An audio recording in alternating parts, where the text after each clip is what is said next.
back with the playbook. This one, I'm discussing games and tournaments. And I'm going to start off again with a personal example.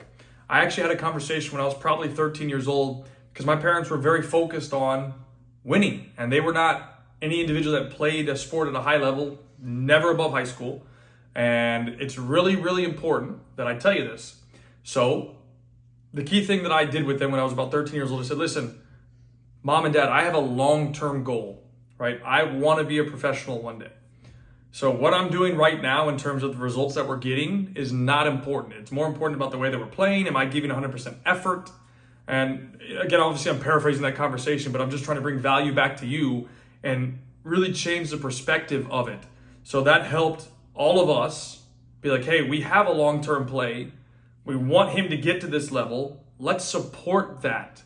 And we all kind of came to the realization that like what I win in my youth isn't relevant. And actually, interestingly enough, my parents just asked me, hey, do you want your trophies and the medals from when you were a kid?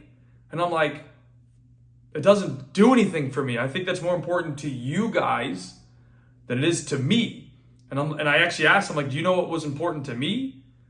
The U.S. national team jersey I have for when I played with the men's futsal, the U.S. national team, and all the memorabilia I have from the guys that I've trained that are professional players that have given me their shirts and their shoes and whatnot. Like, that's important to me. That's stuff that's actually relevant because of what I was able to achieve. Not the medal I received when I was 10 years old, first place. Great. What does that do for me? So what I want you to really think about with this is change the perspective of how you view games and tournaments.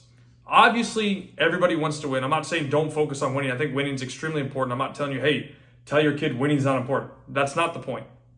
But don't put so much emphasis on winning. Change the perspective of how you view development from the result orientation to really two things. The first one is experience, right? And this is key because a lot of players don't have a lot of experience, especially when they're younger. They don't know how to deal with the pressure. They don't know how to deal with the environment. They don't know how to deal with the game. And having 50 parents lined up on the side screaming at them the whole time. And they can understand that the game is an experience for them to improve and develop. And if you take that motto and understand that it's not just about the result, it's about them improving, because what's interesting is if you play against the best teams, more than likely you're not going to win, but you're going to learn a lot and you're going to get great experience from it. So that's why I always tell people, challenge yourself, go play up. Can you handle the pressure of doing that? Because again, think about the long-term play with this. So if we change it from a result-oriented business to an experience of playing against the best, and how do we stand up and measure with that, then there's a different barometer. Hey, we're playing against the top team in the state, as an example. How did my son do in this game? Oh, he did great. Okay, cool. Now we know we can push him again to the next level.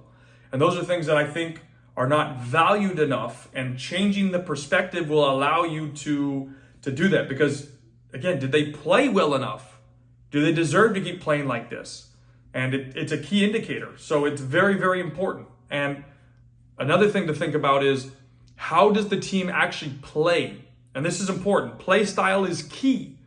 Like within our program, we try to have every single team build the ball from the back. That doesn't mean we don't use longer passes. Of course, if there's an opportunity to play a longer pass, we use it. We don't use kickball, but we do use the opportunity if we have a 1v1 against, like, for example, our striker versus their center back.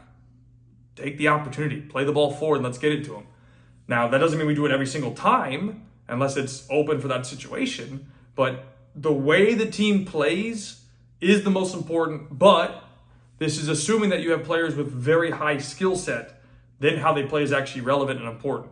Okay. The other key thing to this is two things. One is the ability that players develop over time. And this comes with experience of high level games. And it can be any level. Let's say you have a bronze level player. Well, they're playing silver level matches. They're going to improve over time. But the key number that we found is, and this is through experience, this may work for you, it may not work for you for average players, is about 100 games will help them develop into the next step. So again, using the scenario, if you're a bronze level player, you need about 100 games at the silver level to level up to get to the silver level. Now, again, that's just the average we found, but that's what it takes, give or take, every single time to level up and level up. Some players make the adjustment faster based on their previous experience and how they play, and especially the mentality.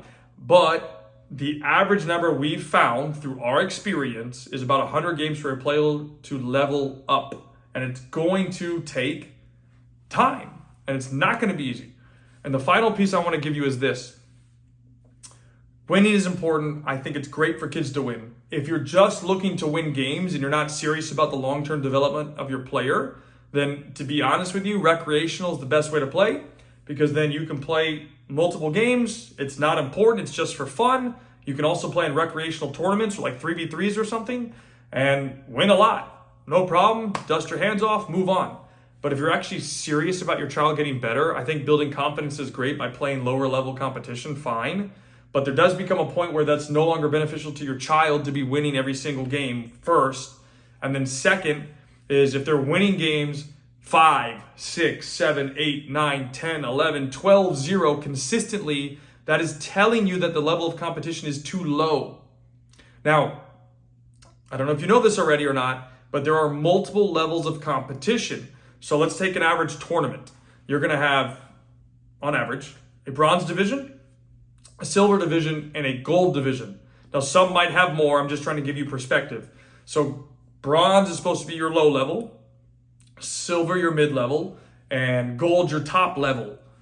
So you can kind of gauge where you're at. Now, they might call them different names. They might call them like red, blue, and green. Well, whatever one is on the bottom is your lowest tier tournament. So that's how most tournaments operate. And they're supposed to be designed to give players a closer to level playing field. And you'll be able to evaluate how your child's doing in those tournaments. And if they're doing well, then maybe they move up to the next one. And if they're not doing well, maybe they move down one. But the idea is you have that flexibility with it, and that way you can actually make better decisions.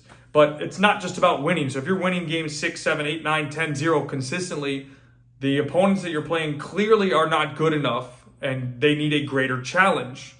So keep that in mind, keep improving, and keep working.